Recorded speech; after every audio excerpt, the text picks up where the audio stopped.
Okay, well, thanks everyone for coming for today's session of the Basic Income Politics Talk series. Today we have a very special guest, Fabio Waltenberg, who's an associate professor at the Universidade Federal Fluminense in Niterói in Brazil.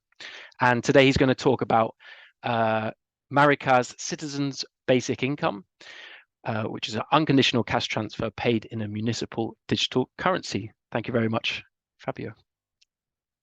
Thank you, Joe. I'll share my screen here.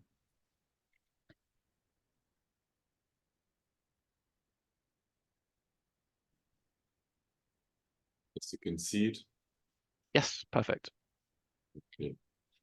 Well, so first of all, thank you very much, Joe, Joseph, Jürgen, everyone that is involved in this series. So I'll be talking about Maricá. I prepared here a short presentation. My idea is to talk for 20 plus minutes, but not much more than that. I will be explaining, giving some context about what Maricá is, about the policy, the main policy, the core policy here, the citizens' basic income. About other policies which are also have been implemented there in Maricá, and talk about some results, not essentially from our main research. For reasons I will explain, we cannot talk about most of them right now. We will do that in a few months, but other researches which have been done around Maricá, and especially this policy.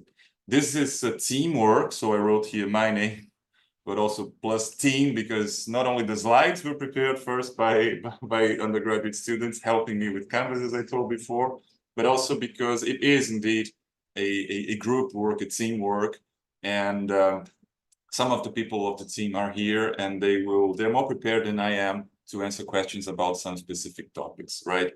So yeah, so that's it. Here we go. So first about Maricá. So Brazil is divided in municipalities. We have 5,700 municipalities. A municipality could be a small city with 5,000 inhabitants or 20,000, or it could be São Paulo with 10 million or Rio with 6 million. Maricá has a population of around 200,000 people. This is a very recent information. This comes from the census which happened in the end of 2022.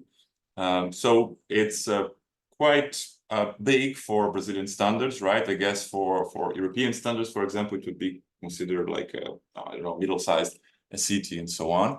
And it has its own government. It's a political unit, right? We have municipalities which are organized in states. We have 26 states plus the federal district, and then we have the country. What is very important about what happened in Maricá is that the population grew by 55% in 12 years. It's huge. I think it's one of the cities, it's not the one which grew more from 2010 to 2022. We have our hypothesis for that. We guess they are related to the policies that are being implemented. It's also related to the amount of money which is now in Maricá because of oil and so on. But it's quite remarkable, this growth.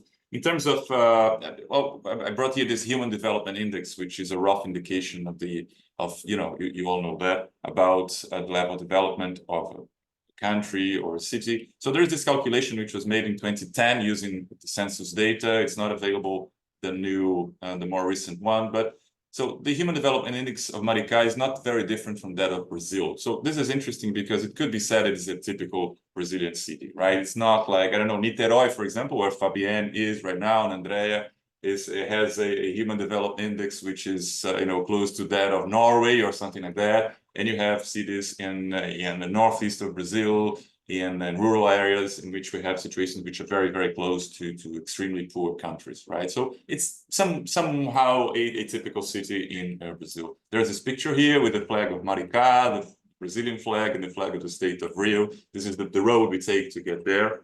I'm talking from Rio. If I cross the bridge, the next city is Niterói, like 20 kilometers from here, and then another maybe 40 kilometers, we have Maricá. So it's within the metropolitan region of Rio. It's reachable by car in 1 hour or something like that.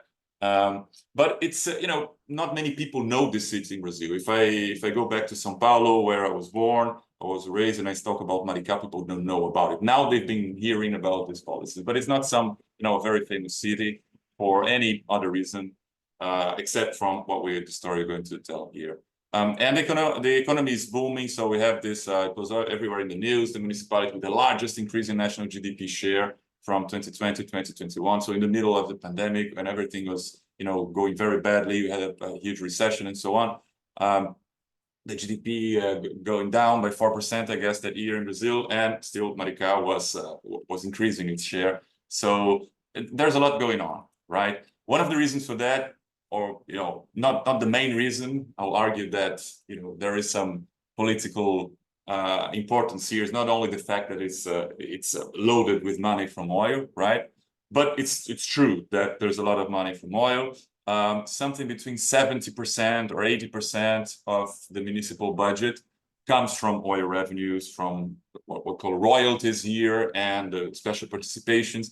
This is explained by a very complex formula for distributing this oil revenues. There is a part which goes to the federal state, a part which goes to the state, where these oil reserves are placed. And the fact that Maricá is a very long municipality in front of the sea, in front of exactly where one of the most important reserves is, the Tupi field and so on. So it's kind of lucky that they got all this money, and that started to pour in more or less in the middle of the last, like more or less 10 years ago, 2015, I guess, was the beginning, 2014, 2015, right? It's a city which has been governed by the center left, the Workers' Party, which is a very moderate left wing party. It would be something more or less along the lines of Labour and in the United Kingdom, or the Democratic Party in the United States, and so on. Lula, of course, is the main figure, the main important person that some of you might know. And we have three persons in this picture here who are important. The first one here is Eduardo Suplicy, who was a senator for 24 years. Everyone who is involved in basic income knows him. He's in all the conferences and so on. And he was very important in Maricá because he had an important role. He influenced very much Quaqua, who is this person here, who was the mayor from 2009 to 2016, who implemented these policies and who heard Suplicy's arguments again in favor of a basic income and so on. And the person who is in the middle here is the current mayor, Fabiano Horta. He's been there started in 2017, and he will finish this year. So there will be local elections this year. One important information here, and we've been discussing this with Jürgen and Jessica in another project. This is the only municipality among the 92 in Rio which is currently governed by PT. So it's a very important party nationally, but it's not locally, right? And there are other political, let's say, ramifications which we can discuss, right? I mean, it's not if I talk, make some analogy with the UK, it's not in the Red Wall region. It's not a place where you would expect to have, very progressive policies and things like that. I know things have changed, but, it's kind of a mystery why all these things happen in Maricá, and we can discuss this more later. So here is a timeline of what happened. The key moment is 2019, when we got exactly the current version of the program, what is this name, Renda Básica de Cidadania, which we translate to English as Citizens' Basic Income. But it all started before. Look, in 2019, Quaqua was not the mayor anymore. The mayor was Fabiano Horta already, so his successor. So it was not the leader of this, the political leader there, who is Quaqua, everyone knows about it, right? Here. So in 2013 they started, and what is interesting is that by then there was no oil revenue. It was really this very small, poor municipality, this dormitory city. People who live there, they work in Rio, they work in Niterói, they work in São Gonçalo, in other cities. It's a very unimportant for many reasons city. But Quaqua started, created this program, which was called Minimum Income Program. It was a very conventional one. It was a kind of a copy of Bolsa Família, but for a small number of families. It was paid for families. It was very targeted for extremely poor families. It was a complement to Bolsa Família. It started like that, but it was started already with mumbuca, with this digital currency. So from the very beginning, And in that, he was very much influenced by Joaquim Melo, who is the creator of a Palma, a currency which has been around for 25 years. And he's the person who is managing the eDinheiro platform, which is the company which is providing the platform for the app to function for these people to make these payments. Under the influence of Suplicy, I guess, in 2015, there was the creation of the Citizens Basic Income. It was not the program as it is right now. It was only a complementary grant to all the people who were receiving. It was paid to families, not paid to individuals that it is right now. But then, okay, we get to 2019. That's the main change. There was a massive movement to bring new beneficiaries. And we got to this number of 42,000. And it stayed like that until very recently, until like, 2 or 3 months ago. There was a number of beneficiaries. We were all the time saying that it was between 20 and 25% of the population. This was the estimation. The estimated population we had was something around 160,000 from the Brazilian Statistics Agency, right? And there were some important changes. Now, the main one, I'll comment on others later, but now they were paid to individuals. They were calculated at an individual level and paid to individuals, and the value was 130 mumbucas. If you want to convert this, not PPP, but very easily, spot market, you divide by 5 to get how much it means in dollars. You divide by 6 to get how much it means in terms of pounds, right? It's not a lot, but it helps, and it's given to people who might receive other benefits like Bolsa Família. So it can be very important in the budget of very, very poor people. There was an important moment here during the pandemic, 2020. So in March, the mayor decided to raise the value from 130 to 300 mumbucas, right? And this was decided at the end of March. 1 week later, it was already going on. People were receiving their benefits in the beginning of April and with this much higher value. I'm calling this dialing up, dialing down. I'm borrowing here, Jürgen, you know where from, right? From the paper. We have, and it's your idea. And so it's this idea that, it's a policy that already exists, and then you dial up, and then after the crisis, after the pandemic, like in 2022, it was dialed down to 200. It was not easy to dial down. People were complaining and so on. It didn't get back to 130, which was the value before the pandemic. It came down to 200. It was a dialing down. There was inflation going on. So in real terms, there was an increase if you compare 130 to 200. But so things changed, but not that much. But it's interesting to see that it was possible to do that during the pandemic, and we can talk about it later. There was another program which was created during the pandemic. I'll be talking about it later. And it was much more difficult because it didn't exist before. They had to do all the bureaucratic procedures in order to pay other people. And very, very recently, so there was a new expansion now to 93,000 beneficiaries. Remember that I told the city has 197,000 people living there. So it means that it's around 50% of the population. So this is impressive, right? It's not universal, but it's a lot of people. And they also quit this 3-year residency rule. So people to receive, when there was this change in 2019, they had to be living in Maricá for 3 years. Now this is over. So if a family moved to Maricá last year and they fill the eligibility criteria, they can receive that. The value has been readjusted to 230 mumbucas, right? Yeah. So one thing which is interesting, I like this slide because, we're basic income people here. So it's interesting to say, well, why is this a basic income? Is it a basic income or not? I know there are many people who spend lots of time discussing the definition of basic income and so on.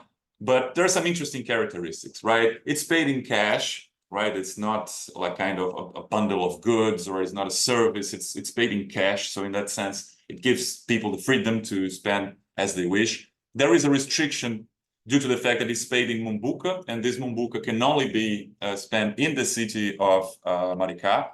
So it could be seen as a restriction. For example, if there's someone who lives very close to the border with Niterói and could buy things in Niterói, they cannot, because they can use the reais they get, the usual currency for these things, but to spend in Maricá, they have to use mumbuca, they have to do it in Maricá.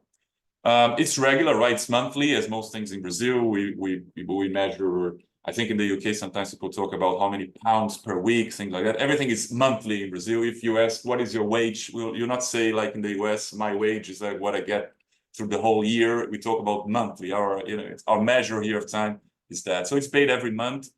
I think it's in the 5th day of the month, something like that. The value is uniform across everyone. It doesn't matter if it's a child, if it's a pregnant woman, a man, or whatever. It's 230 for everyone, right? And it's individual. It's not perfectly individual, totally individual, in the sense that to calculate, among the eligibility criteria, you have monthly, family monthly income, right? So it's not the individual income. So this is one thing. And moreover, you have a card which is issued and it's given to one person in the family. So you don't have individual cards for each person in the family, right? So it's not completely individual, but it's the value is and it's calculated like that. It's unconditional. Once you get it, you don't have to do anything. It's not like Bolsa Familia, Progressa, and these other things. You don't have to prove that you're looking for a job, or you don't have to go to the doctor, or you don't have to enroll your kids at school and so on. So this is, in that sense, it's very different and it's very innovative with respect to Bolsa Familia, for example. It's cumulative, people can have, and we interview people who do receive both this the RBC of the basic income here, and also Bolsa Familia. There are people who work, there are people who get money like retirement, grants, and so on, right? Pensions and all that. Well, is the value appropriate? This is 230, right? If you have a family of 5, that would mean 1,150. The minimum wage in Brazil is 1,400, for example. So it's not great, but it's good. Due to the fact that it's cumulative, you could say that it's an appropriate value. Once we made some calculations, like Philippe Van Parijs and Yannick van der Bort like to do, like in terms of % of GDP per capita, and that would mean annually something like 6 to 7% of Brazilian GDP per capita, which is not bad. If you compare, for example, to the dividend in Alaska, I think in Alaska it amounts to 2%, and so on. So for Brazilian standards, it's certainly not bad, and it's very important for people who receive it. It's not universal, as I said, right? There is this, to be there, you have to be enrolled in Cadastro Único, which is a registry of, let's say, of vulnerable people in Brazil, right? Not only extreme poor, not only poor, but vulnerable people, right? And these 93,000 who are eligible to receive, they are in this registry. This is, well, not spend a lot of time here, just to say that this is one policy among many others. So you have specific policies for native Brazilians, this mumbuca indígena. You have savings accounts for people, for pupils and high school, secondary education, and so on. You have this worker protection program, which is devoted to people who are not very poor, but still they are vulnerable. They are informal workers and so on, and many other things. There is free public transportation. For 10 years, I saw a big sign today when I was going to Niterói. We have free buses we have been having free buses for 10 years. There are free bikes everywhere in the city. And you have the Mumbuca Bank, which is a very important actor. I'll talk about it. So we call it the solidarity economy ecosystem. There are many things going on. This makes difficult, for example, any kind of evaluation of the effect of the policy, because there are so many things going on at the same time, a lot of money, many policies, and so on. Right, the Mumbuca. So it's this digital. Mumbuca is the name of a river in the city. It's the name of a tribe of native Brazilians too. So it's a name which is everywhere in the city. So it's this digital currency. It can be spent with a card, like a traditional debit card. It can be spent with an app. It can be spent with a password. You can, if you don't have anything, you can say there's a login, something like that. You can. So many different ways in which you can spend it. It's only so it's restricted to Maricá, and it has a 1-to-1, let's say, exchange rate with respect to real. Right? It's used in municipal programs, essentially in 2, the RBC and this worker protection program, which is a kind of, so as I said, a kind of social security for informal workers, but also in other programs. For example, those who work as civil servants for the government, the city government, they also receive part of their pay in mumbucas, right? It's managed by this Mumbuca Bank, which is a non-profit institution. They say that it is a civil society institution and so on, which is true officially, but it was created top down. So it was created by the city government when they started all these things in 2013. It serves as an intermediary between the government and beneficiaries. So the government is paying the money to Banco Mumbuca. It's giving the name of the beneficiaries, and then what the bank has to do is to find these people and to make all the procedures and to make sure that the payment is done. There is a 2% fee, which is charged per transaction. This is less than conventional credit cards in Brazil, so it's not bad for those businesses who are accepting Mumbuca. And there is also 1% conversion rate to real. So when the establishment, the business, they receive the money, they can convert it to real, to an account in a commercial bank. There is this 1% fee, but there is a window during the month, I think it's the first 5 days of the month, in which there is no rate covered charge, so they can do. And then this is used to feed this Mumbuca fund, which is used for, to provide microcredit with very, very low or no or zero interest and so on, and also other things. The system is more or less that idea of, the solidarity loan. It's a group of people and everyone is responsible for repaying the loan. This is a graph from a work by Andrea, who is around, and it shows how, this is the total amount of expenditure, what is in black here, and it increased a lot. So I told you that 2019 was an important year, but 2020, when you have this increase, the amount of money went up because of the 300 instead of 130, but also the new program, this devoted to informal work and so on. So it really goes up. And since you have a lot of money going on in Mumbuca, you increase the motivation, the incentives for businesses to accept. Another thing which is remarkable here is that in yellow, you see the beneficiaries of RBC. So the amount of money, the amount of expenditure they're making. Of course, it's going up here because this is when they get much more money. But then you see here these two things, right? One is this a red column here, which is those who are not beneficiaries from RBC, but they're getting Mumbucas from other programs, as I said. It's going down, going up, and this is very important to make this more dynamic, this ecosystem of Mumbuca. And you also have these businesses here, this mall here, and this means that some businesses, they are receiving Mumbucas, they're not converting to real, they're spending this in other businesses. And this is also an important element also to, let's say, to make it more dynamic, this Mumbuca economy. Okay, then I'll be finishing soon, but just to say that what I brought here are some results that are in this book. This is a pocket book, a really, really pocket book, very small one here, that I organized with Paul Katz from the Jain Family Institute. And there are 6 chapters, a very, very short book, but I think there are some interesting things here. I'll talk about 4 of these chapters very, very briefly. One is there was this, in this slide here, what do Maricaenses, so the inhabitants of Maricá, they think of the RBC. So there are 2 things here, 2 chapters on that. One, it was done by a journalist and an economist, and what they did was speech analysis. They compared how the government was communicating this policy through the years, and they see a very important difference between 2013 and 2019. So in 2013, they were talking about poverty relief, solidarity. They were trying in a kind of defensive mode. They had to convince people, to persuade people that it was important to have that.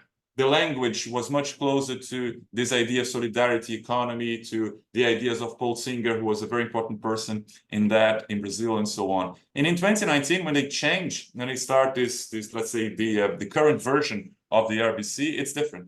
They are using Suplicy's language. They're talking about citizenship, about rights, about dignity. And now they're not trying to convince that this is good. They're saying, well, the world is looking at us. People are talking about it. Maricá is a model. So it's very different the way the communication was done.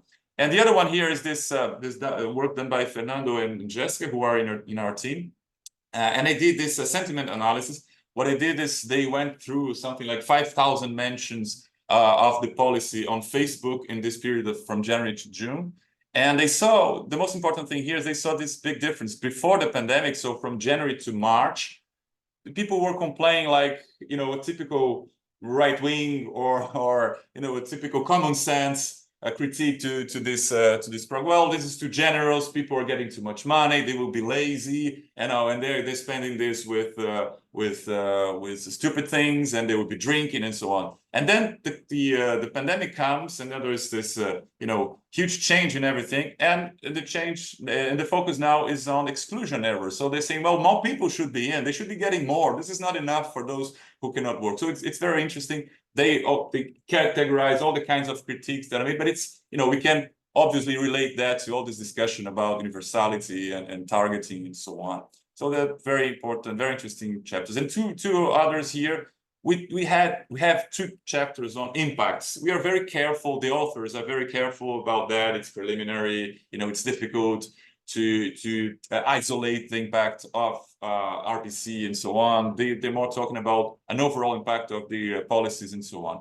The first one has used the synthetic control technique, which is the idea to compare Maricá to a fictitious Maricá, right? The synthetic is a synthetic Maricá. They take many different municipalities, attribute weights to them, and then they find something which is similar to Maricá, and they look at the trajectory of some variable before something and after, and before they see that the trajectories are very similar. They're moving together, and here we're talking about formal labor market, so about jobs in the formal labor market. And after 2013, there is a change. So the fictitious Maricá keeps on a certain trajectory, and the true Maricá goes up. So the city is creating many more formal jobs. It's 20% higher here as compared to the synthetic control. There are many limits to that. The most important part of the labor market in Maricá is not the formal market, it's the informal market, but we don't have municipal data frequently about that. We will have now with the census data from 2022, which will be out soon, but then we will be only able to compare this to 2010. So there are some limits here, and of course also the limits of the method. And the other one, so this was done by 2 economists, a student who is now in Paris, João Paulo Lima, and Valéria Pedro, who is a professor of econometrics in a partner university here. And this, the last one I will talk about here is this was done by a political scientist, Vitor Araújo, who was in Switzerland. I think he's in the UK right now. And what he's doing is he has compared electoral turnout in Maricá. So in Maricá, there are 300 ballot boxes. And he compared that pre and post 2013, from the beginning of all these cash transfer policies, with other municipalities in the state of Rio. So he's restricted to the state of Rio with more than 30,000 ballot boxes. And through all this period, we have elections in Brazil every second year. So in 1998, for example, we had general elections. In 2000, we had local elections, and then it goes like that. 2002, we have general elections, and then 2004, local elections, and so on. This year we have local elections. And what he observed is that pre-2013, we have similar trajectories of Maricá and other municipalities in terms of electoral turnout, but the abstention fell in Maricá, both in the local elections and in the general elections, by a huge proportion, 17%, 21%. Voting is mandatory in Brazil. It's not like in most developed countries, but still, every time around 20% of people don't vote. If you don't vote, you just pay a fine, something like £1. The value would be something like that. It's very small. And of course, this is not uniform across social classes and so on. Poor people vote much less than richer individuals and so on. So it's very interesting, this result here. And in both cases, there were some placebo tests, robustness checks, and so on. Everything was possible within the methods was done. So some interesting, but of course, preliminary results. And to finish, just to say what we are doing now, right? We have this huge research in partnership with the James Family Institute. It's an evaluation of the RBC using many different methods. There is this quantitative branch and a qualitative branch. The paper will be out soon. We hope in 2 months it will be out. We're not allowed to talk about the results, but there will be interesting results there.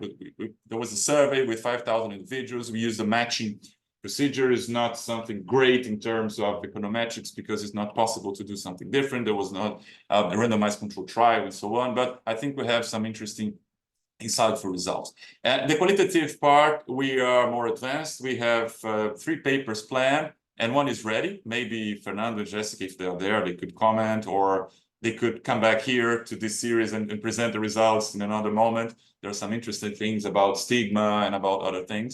We interviewed 100 people, beneficiaries, non-beneficiaries, and local leaders. So this is more or less what we did over the last 4 years, and the results will be out this year. Now we are also working with the money which comes from this Congressman Paulo Teixeira from the Workers' Party in São Paulo. He's now a minister, in fact, in Lula's government, and he allocated a certain amount of money here, and we are studying this innovative social security program for informal workers that I mentioned, among other things. But this is very interesting because it's absolutely different from everything we had in Brazil. And it's very important because for Brazil or Latin America in general, because informal workers, they are a very important part of the labor market. And finally, with the Lemon Center of Illinois, with the J-PAL Brazil, with the Basic Income, Brazilian Basic Income Network and others, and funded by Freebies, and with people from Freebies, with Jürgen and Fabienne who are here, we are trying to understand the diffusion of the RBC policy in the state of Rio. So we have notably the city of Niterói, which is a very, very important city here. This is where our university is.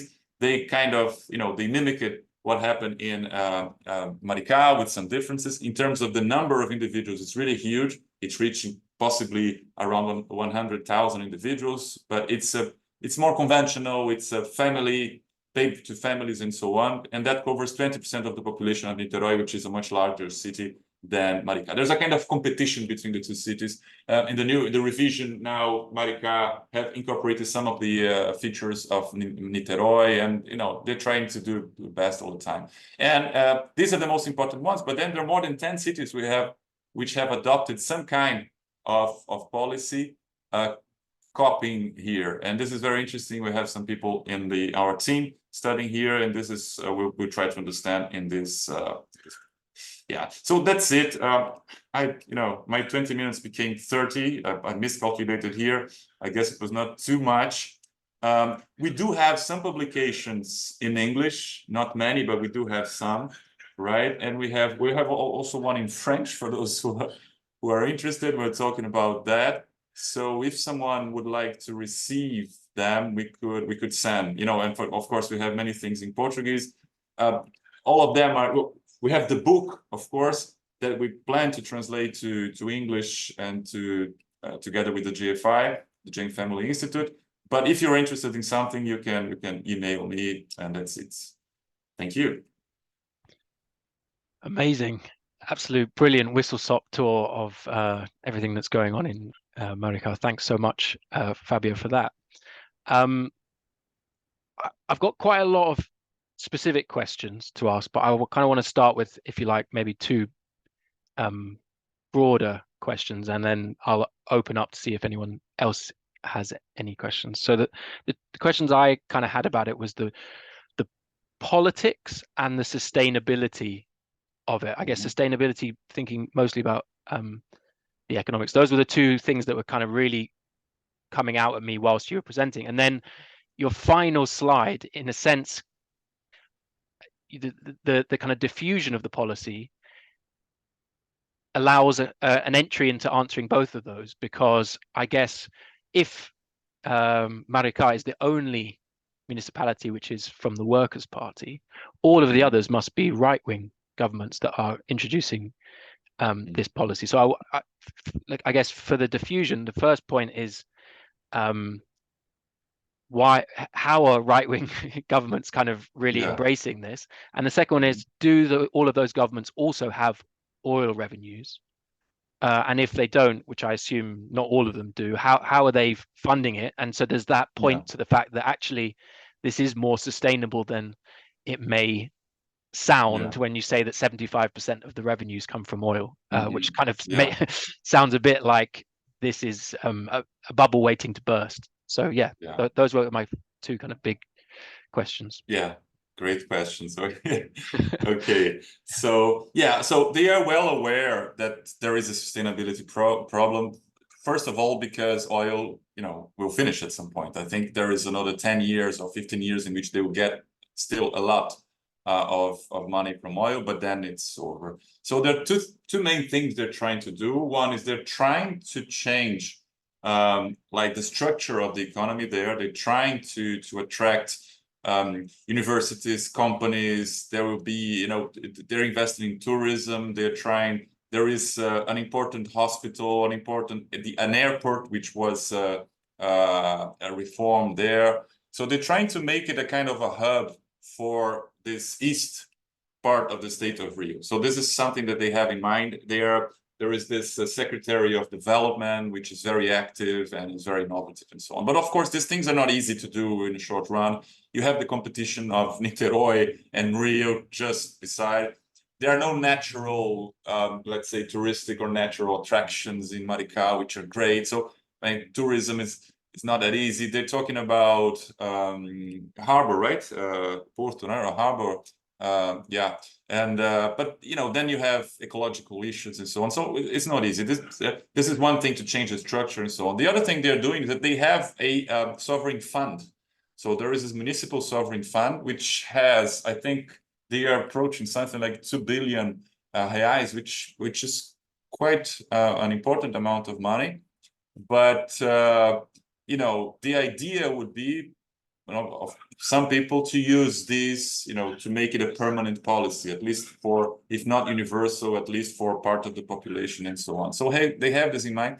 There are many legal hurdles to that because these local sovereign funds, there are, we have one also in Niterói, other cities, Ilhabela in the state of São Paulo, they have it, other cities, but it's not clear the legal status of this, what they can do, what they cannot do. They're very conservative in the way they're using. In fact, there's another project which is a partnership with the GFI, and which is led by Paul Katz, the one who organized the book with me.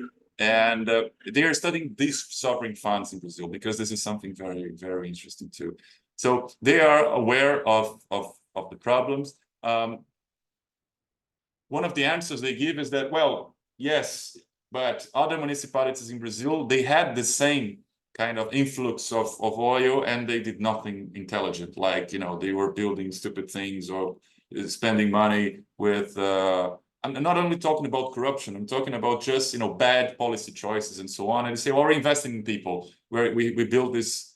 It's funny. It's the Che Guevara Hospital, which became an important regional hospital and so on. They say we're investing in people, we're investing in education. The wages of teachers are better here than in other cities. So this is what they're doing. But there is this problem, let's say sustainability in the very specific sense of the financial viability of maintaining that. But then there's the other part which is related to the political landscape here.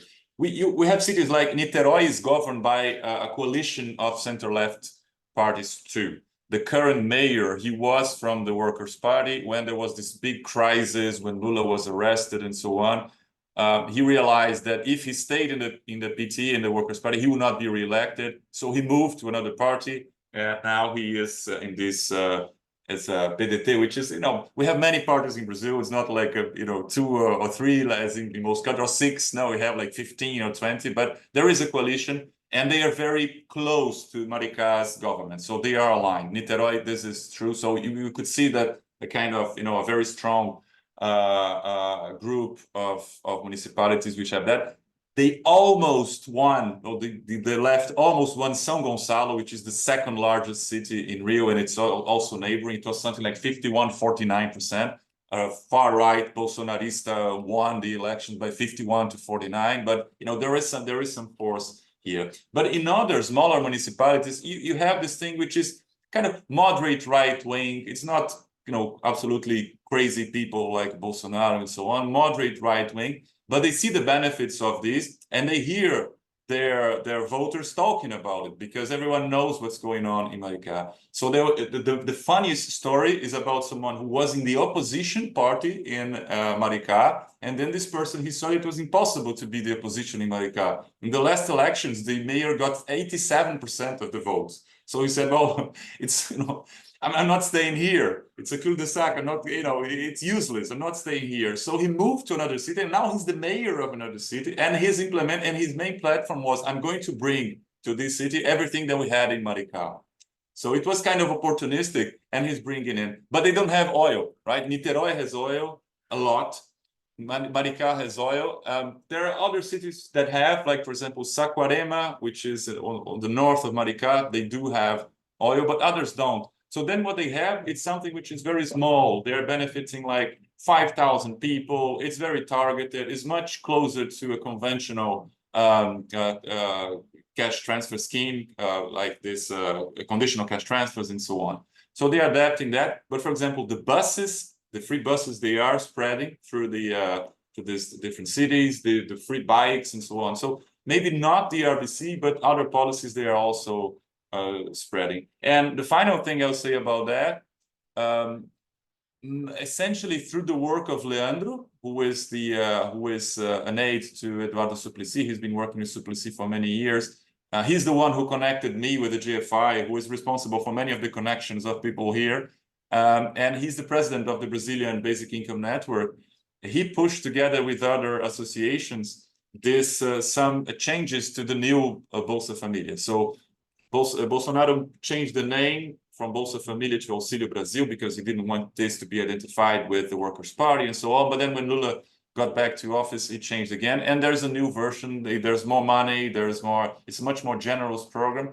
And Leandro was able, together with other people, to introduce some new elements in this new Bolsa Família, among which is the possibility that Bolsa Família will be paid by a local bank using a local currency, right? So this is something that and his idea, well, I don't know if he's around. If he is, he could say something much better than me. But his idea is that just as Bolsa Família was the outcome of something which, a movement of different municipalities that were implementing this conditional cash transfer, there was something, there was the mood back then. There was the support of the World Bank, international institutions, and so on. But there was this experiments going on in different municipalities, and then it went up to the federal government and it became a national policy. So it could be the case that we have this spread, this diffusion here in Rio and maybe in other cities elsewhere. I know that there are more 100 local currencies already operating in Brazil. So it could be the case that here in Rio and other parts, it could go up to the federal government and maybe has some influence and change somehow. For example, to finish really, I remember when we had this the Bien conference in 2010, we had a lot of talk with people who were working, like bureaucrats who were working in the federal government and who were managing Bolsa Família. And they didn't want to hear about basic income. They thought we were all lunatics. They didn't want to talk about it. They were there in the Congress, but they saw like these crazy guys and so on. And this is different now. So Letícia Bartolo, for example, who is in a very important position managing Bolsa Família, and she developed this Cadastro Único. It's a very, very important sociologist who developed that. We have been in contact with her, and she published, I think, 2 years ago, together with people from IPEA, an important institution here, some simulations of a basic income against the current version of Bolsa Família, against a child benefit, and so on. So there were changes, and maybe this experience in Maricá with, when we have, let's say, more things published, more studies, and so on, it could influence also people in the federal government, and they are sympathetic to us right now, right, to this kind of research, because, very qualified people and very progressive government. Amazing, brilliant answers and very interesting context to unpack there. So I'm going to open up if anybody has any questions at all they want to ask. I could keep. Oh yeah, Jürgen. If you insist. Okay, no, really interesting, Fabio. So yeah, Fabio told me yesterday that like he was going to tell me all familiar stuff, but turns out not to be true. There was some really genuinely new stuff in there and excellent slides and so on. So I have a political question as well. So I mean, I'm also fascinated by this, the way that Maricá model, so to speak, really transfers or travels in this sort of right-wing environment, right? So there's this odd combination of there's, you know, the sort of some left-wing people obviously pushing it, but ultimately right-wing environment accepting it, so to speak. So the interesting thing is that it's actually not unique, this situation, in the sense that if you actually think, for example, about some of the experiments. So in Finland, for example, with, you know, the famous Finnish experiment was something similar, right? So if you look at the Finnish debate, it's a lot of left-wing people pushing it, but ultimately it was a right-wing government that accepted it and pushed it forward. So actually, Joe, myself, and Lindsay were working on a paper that looks at the specific Finnish context. And one of the sort of arguments that's playing a bit of a role there is that, you know, we often think of basic income as this radical proposal. So it's radical in the sense that it's quite a bit of a change of the existing system, but it's not, maybe not as radical as a left-wing proposal than we like to think. So I guess the point is that maybe basic income is the sort of weird compromise proposal where actually the left could be pushing for even more left-wing things, you know, like collectivization and so on and so forth, you know, the really bog standard, really hardcore left type of policies.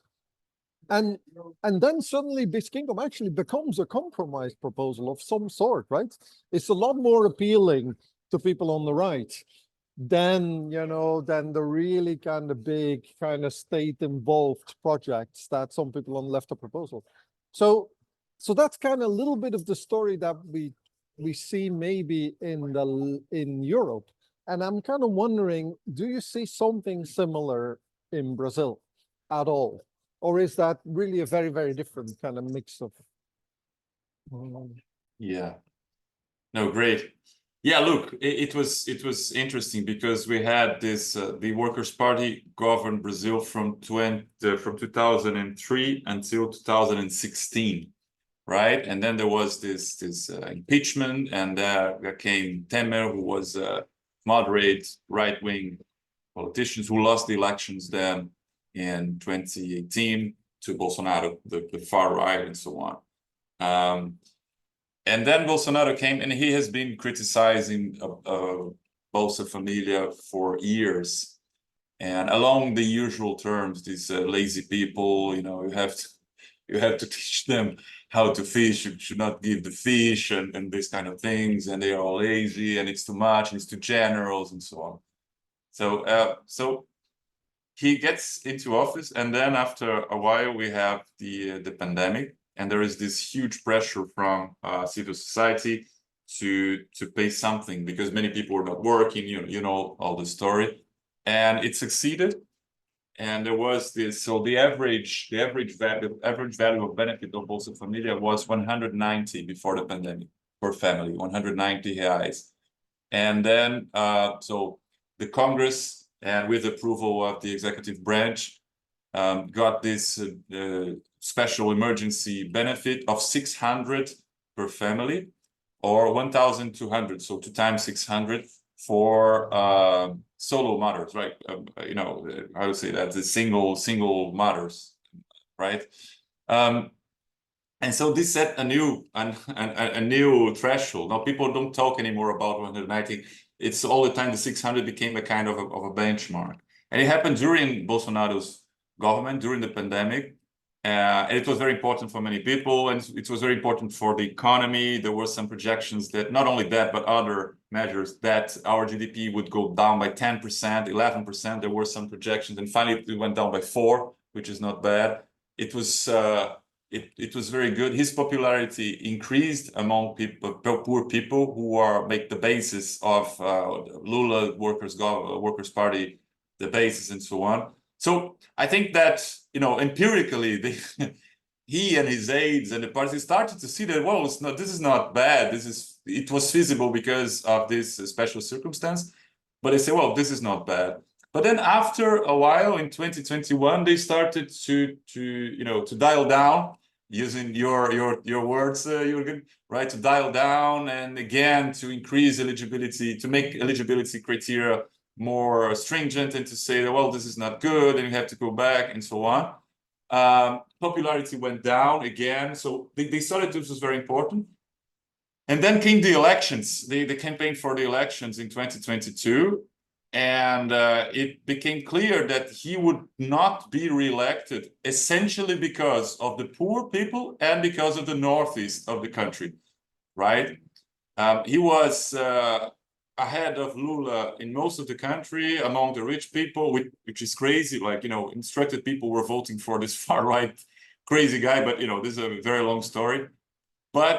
And so what they did is that in the year of the election, against every single rule, which, you know, usually forbids you to change things during election years, it's very limited what you can do this 6 months before an election, so on. It was completely, you know, they control the Congress and so on. And so they increased very much the value of the benefits. They changed the rules. They implemented some very bad rules. For example, there was a minimum of 600 per family. So what happened is that a family of two would split artificially to get the benefit. So we had this change and so on. They did that. They spent a lot of money with this Auxílio Brasil, which was the name by then. And the result was sizable in the sense that Lula won the election, but it was 51-49. And there was some projection at some point that it would be 55-45, something like that. So I think that pragmatically, they saw that this was good. And in the debates during this campaign, you know, he would say, no, Bolsa Família or Auxílio Brasil is very important. I know the importance. So they changed because they saw that this was something good. And as I told the story, now answering to Joe's question, in this, you know, the neighboring cities here close to Maricá, what happened is that they said, well, if I want to win this election, I have to provide something which is similar. So I think this is interesting. But so look, Jürgen, what is interesting also about Maricá, I think I told you in the last meeting we had, we were discussing this diffusion and so on. When you look at the results of local elections, the Workers' Party had 87%, as I said, in the last elections. But if you take, and this was 2020, right? If you take 2022, the general elections, so Maricá voted massively in favor of Cláudio Castro, who is a very, not as far right as Bolsonaro, but, you know, quite right-wing politician who is the governor of, the current governor of Rio. They elected many congressmen who were really, really, really right-wing. And Bolsonaro had more votes than Lula in Maricá in the general election. So we're not talking about a progressive electorate. We're not talking about a city where we would expect this to flourish, this policy to flourish, because it's very progressive. We talked about it. So, right? And so there's something there. So it could be the case that, you know, this generous cash transfers, they could be something interesting for both the left and the right. There was not let's say there was not a good reason for this to happen in Maricá because they are all progressive and they have this great idea. No, it was top down. It was essentially because of the work of this leadership, especially Quaquá, who was influenced by Suplicy, by Lula, by Paul Singer, and so on, who you know, got this down when he was with difficulties in the beginning. So the first version of this was not approved by the local legislative branch and so on. So yeah, it could be. I don't know if there's. This is something we will have to study in our project, right? To understand it better, and then to see how comparable this is to different countries. We have the particularities of Brazil. So one thing which is important here, the municipalities, they have a lot of power. They have many you know, competences which are in their hands.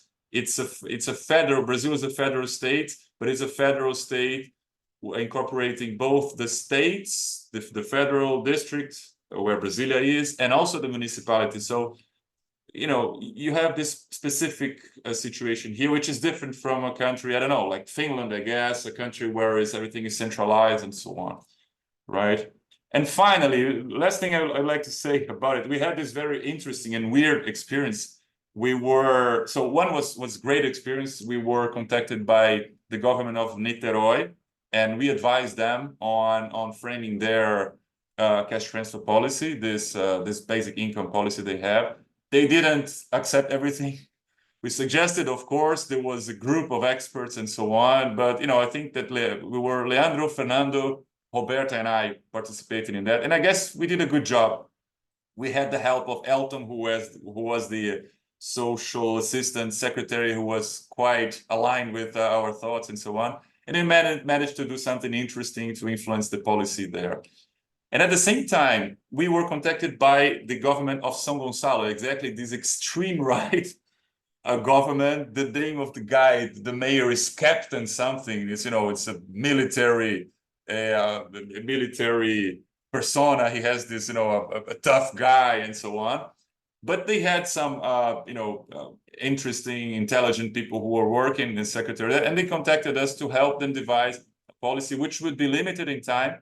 They had some money which came from the privatization of a company in the state of Rio, and some money went to each municipality. And since São Gonçalo has 1 million inhabitants, it received a lot of money, and they wanted us to draft something like a cash transfer, together with Leandro, Fernando, Roberto, and the others. And so what we did is that we saw how much money they had. We saw the situation of the city. It's a very, very poor city with many problems. And there is this paramilitaries which occupied part of the city and so on. And so what we proposed to them finally was a kind of a child benefit, which would be targeted. It would be impossible for it to be universal. It would be targeted not only in terms of income as eligibility criteria, but also in terms of age. So it would be a child benefit for kids from 0 to 6 years old. And talking to them, so there was this person who was the intermediary between us and the crazy guys, the far-right crazy guys.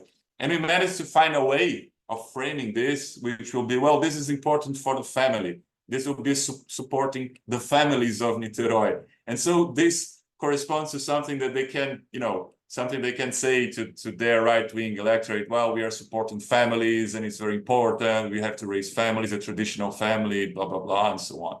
So we found a way there. Finally, the policy did not become true. They tried. In fact, they decided to invest everything in security and in other things which are much more kind of the caricature of right-wing, police everywhere and so on. But there was this interesting, dialogue with them.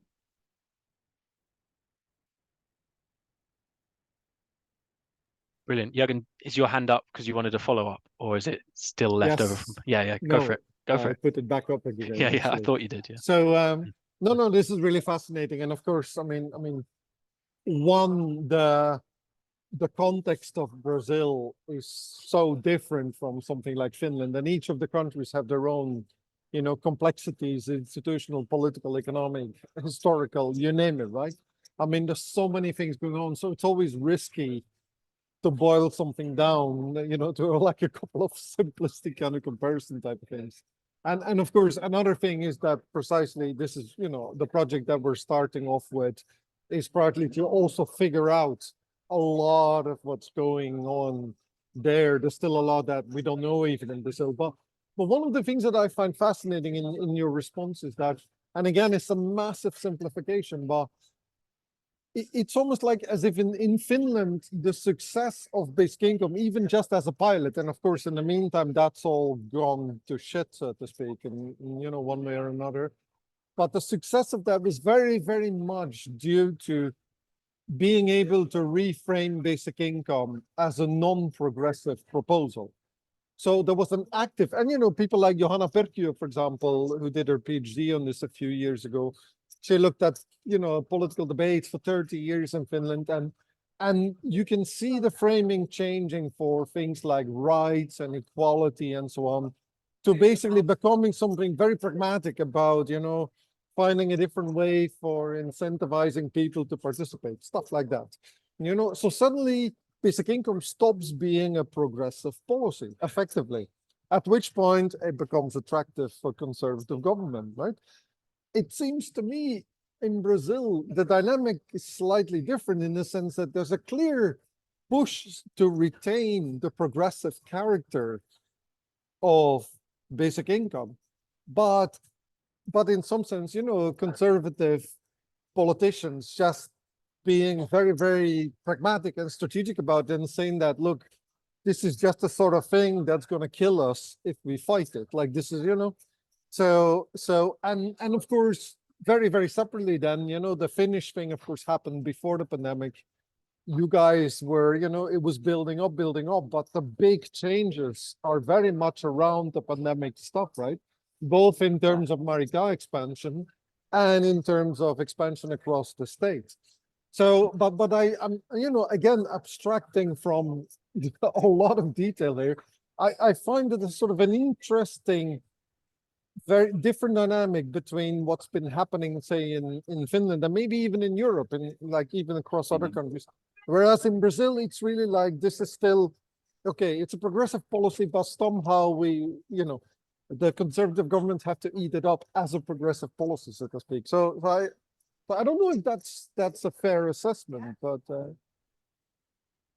yeah, look, for example, one thing, when we had this Temer government, 2016, 2018, it was interesting, it was cruel, in fact. We have, for example, the BPC, which is this non-contributory pension, right? So it's a pension for people who are not able to contribute through their lives and they are poor, right? I think there's something like 4 million people receiving that in Brazil. It's very important for them. And what Temer did, of course, he cannot dismantle this, but what he did is that he asked for a prova de vida. We say they had to show up and prove that they were alive, things like that, which seems to be something, trivial, but it's not, because the information doesn't get there. And some people have difficulties to move. Some people, they don't have the money, to go from one place to another. So this was the typical right wing trying to reduce benefits, but not saying that they want to do it, like using this kind of, tortuous way of doing that. And in the beginning of Bolsonaro's government, it was something like that. So if someone applied to Bolsa Família, instead of having an answer in 2 months, as before, it would take like 6 months and so on. So they are using like these bureaucratic hurdles deliberately to make things go slow and so on. But at some point, there was this change. They realized that it would be important in terms of, their electoral. We have to remind that this is a country where many people are poor. Right, we're talking about many people. So when we had this emergency aid during the pandemic, I think there was something like 70 million people were receiving.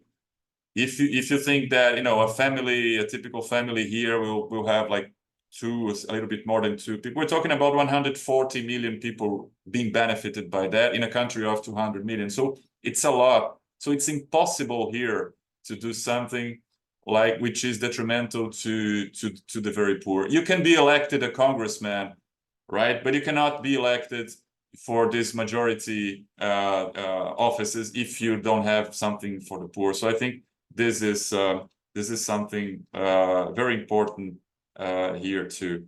But yeah, I agree with you. I think it's something that we should think more about. And I don't know. I see that Fabienne is there, Andrea, and Iago. So if you have something to add, Joe, I don't know if I'm crossing the lines here and doing your job, but maybe they have something also to add on that too. Andrea knows very well the politics of Niterói also, if you want to say something. But I guess, Jürgen, that there was this change. Yeah, and another point that I'd like to mention on that. I was living in Belgium. I was doing my PhD when Bolsa Família started. It was 2003, 2004, right? So I was following the debates, but not there. I was more following whether we should speak Flemish or French in the parliament or this kind of things by then. But but of course I was reading Brazilian newspapers and so on, and the typical Brazilian, the main Brazilian newspapers, Folha de São Paulo, Estado de São Paulo, and O Globo, let's say the 3 main newspapers here, they were really against Bolsa Família. There was this backlash, this reaction, and with the typical right-wing arguments against it and so on, right? So this was like 20 years ago. And now when we had, Lula was elected, of course, there was this 2 big crises, which were first the pandemic and second the Bolsonaro government. So everything changed. So you saw many people who were moderate right-wing supporting Lula. It was a coalition to bring him back to power because we wanted to get rid of this monster, this Bolsonaro and so on. But you see this difference. There was this discussion with the Congress in the end of 2022 in order to approve a special budget for the following year. And there was this huge expansion of the budget for Bolsa Familia. So it went from something like 0.5% of GDP to 1.5% of GDP. This is how much we spend now. And you would expect, if it was the main attitude they had back in 2003 and so on, this newspaper, they say, well, we're spending money very unwisely, this is stupid, people, going to be lazy. And it was not like that. They were supporting that. So there was a change in the mood. There is an acknowledgement that this is important. And in a country like Brazil, it is impossible not to have this huge a cash transfer program. So there was this big change.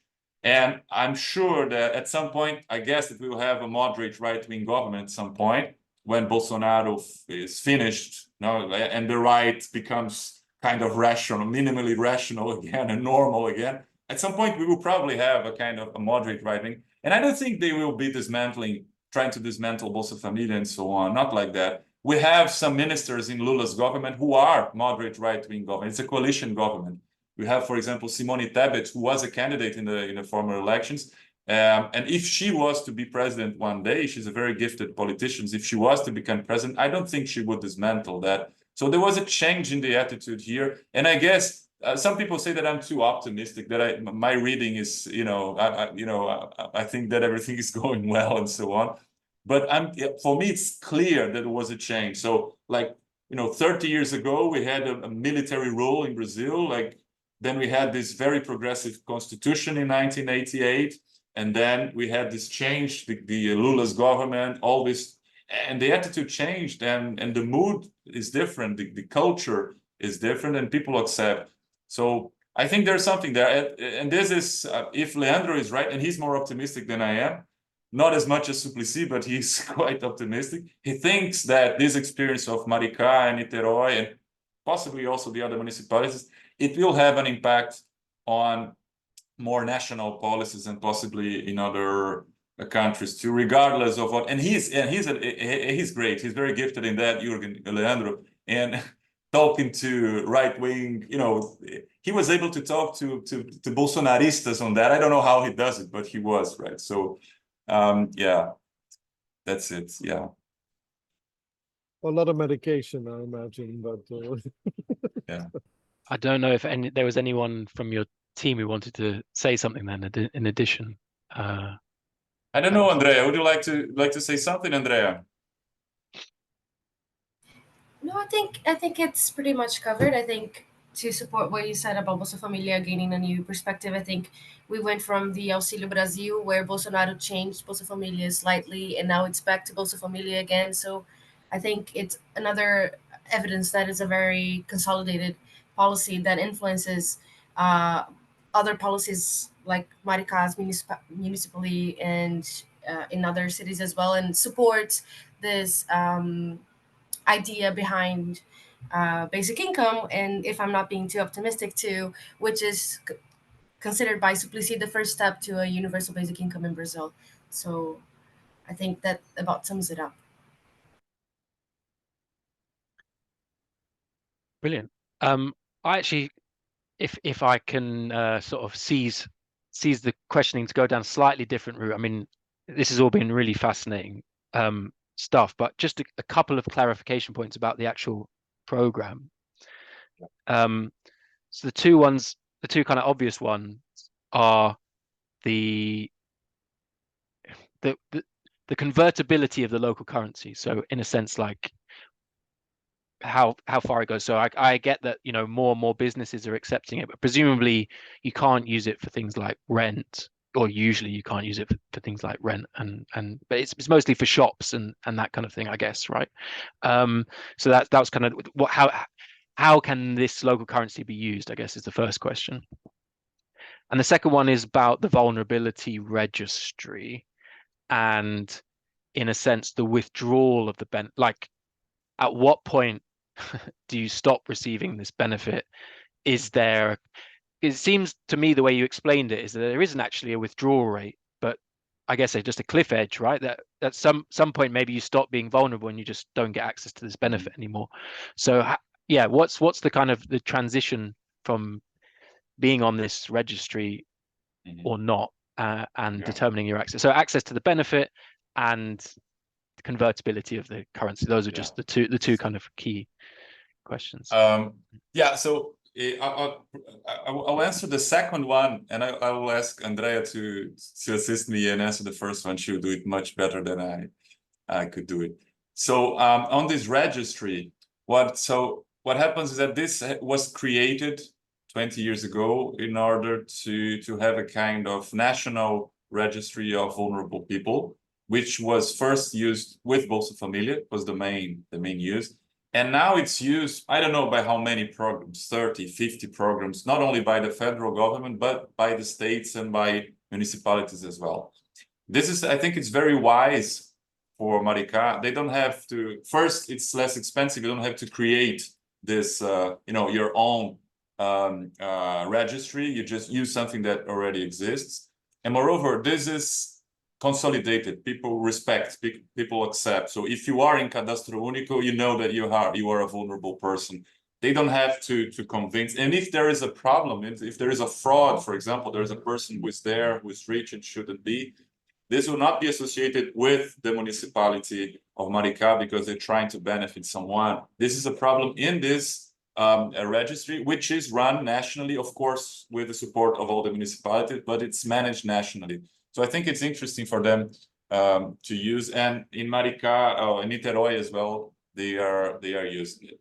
So once the person is there, and it's important, it's self-reported. Everything is self-reported, including the income, right? The federal government, they from time to time they exclude people from there because they say, well, this person now has a formal job, so they are able to cross this information with other databases. They can exclude a person from that, but they cannot exclude, for example, most of the people who are working on informal jobs, and they just say how much they earn, and there's a limit. So it's to be in this registry, you must earn at most, I think it's a 3 salarios minimum, 3 minimum wages, or you could have at most half a minimum wage per capita. It's up, the limit is in terms of income, but it's self-reported. So there could be some people who earn more and whatever. But once you are registered, you stay for at least 2 years. And after 2 years, you will be, you have to go there, revise, and to update your information. So regardless of the decisions taken in Maricá, in terms of this policy, a person who is in there will be there for 2 years. Right, so there is kind of, and this is interesting. This is good because, well, let's say someone gets a seasonal job or Christmas or whatever. This person will earn more in a given month, but this person will not lose this benefit, Bolsa Família or others. So it's an interesting thing, which was included, I think, by Letícia Bartolo, and thing was included in the program without, much talk. So this was not an issue for, in newspapers and so on. A very clever one. But then there is this pressure from time to time of people, and then, for example, even Lula's government now at some point saying we are excluding 500,000 people because they are now rich, they're not vulnerable anymore, and so on. They have to do this kind of thing. I don't think it's because they want to do it. I think it's because this is part of responding to a certain more conservative electorate and so on. So they do it from time to time. Then in Maricá, we believe, talking to people there, to the mayor, to the vice mayor, to the secretary of Solidarity Economy who runs this policy and so on, they don't want to exclude anyone. Their idea is once the person is in, the person should stay in forever. They don't want to exclude people, right? And the vulnerability registry is used just for the person to get in. They're not going back there to see if the person is still there or not. Once the person is receiving the grant, this person could receive this forever. We know that some people have been excluded. I don't know exactly what. This is something we should investigate, in fact. I don't know if it was the person himself or herself who said that they wanted to get out, for proud, or I don't know, for pride, the person didn't want to stay there, or if it was also something related, well, we have to respond to a certain electorate. Here we have to say that we are excluding people and so on. But it's not in the spirit of what they do. And with this new expansion getting to 50% now, but then there is another problem, which is the following. It's relatively easy to reach these people who are in this registry, right? You have, it's amazing, the database. We have used it. We have 400 variables for each person. It's great. You have everything for these people. So, and you have, very specific information to contact. You have the telephone number, you have the address, you have the address detailed too, because you have informal addresses in Maricá, but how to get there, you have all this information. So it's very, very useful. So if Maricá really wants to make this a universal policy, then they will have a problem, because they will have to find a way of reaching the other half of the population that is not there, right? So I think it's not in the spirit of the politicians, at least at the high level, to exclude people. But for example, it's a pity that Jessica and Fernando are not here, but they have been interviewing these street level bureaucrats and so on. And some of them, they are not at all close to this idea of basic income, rights, dignity, citizenship, not at all. They function as the typical Bolsa Familia or targeted scheme bureaucrat who wants to exclude people who are not there. They don't have, they don't merit, they shouldn't be here, and so on. So that there could be some kind of, of noise here between what the top politicians and the top policymakers want and how this is applied locally. Well, then, Andrea, would you answer the first one? Is it fine? Yes, of course. So the first question was the usability of the mumbucas, specifically by the businesses, as I understand. Just to be clear, most of the mumbucas that the businesses earned in the period that we investigated, and I'm assuming that continued, they were converted to reais. So the vast majority was converted to the reais, but what happened throughout time is that they started using more in mumbucas. And when we look at for example, bigger businesses like chain supermarkets and stuff, they certainly don't have any incentive to use the mumbuca, so they convert most of it because the revenue doesn't stay in Maricá. But we also have a lot of businesses, and between like 2018 and 2022, that's when they changed. All types of businesses could register to receive in mumbucas, so you didn't have to be a formal business. So most of the businesses in Maricá, in the mumbuca bank, were informal, or at least if they were formal, they didn't have to report that they were formal, and they didn't report it, right? So assuming that most of them are informal, they can use their mumbuca accounts for personal things. And also what we assume and what we know from talking to some of the business owners, they use their mumbucas to restock within the city. So I specifically talked to a lady who had an ice cream shop, and she said that she used her mumbucas to purchase in larger supermarkets and or in other markets in Maricá to buy her, things for her store in mumbucas, right? So she didn't have to leave the city. And what she said was, well, if you go to São Gonçalo, which is the city next to Maricá, it might be a little cheaper, but it requires more of my planning and the logistics of my store to go there, to go to another city to purchase in reais, when I could do that in Maricá and use the mumbucas for that. So what we think the mumbucas are used for are for either for personal things for the business owners who are informal and who are small businesses, or to replenish their stores, since most of the business are in the commerce, like food and clothing initiatives, right?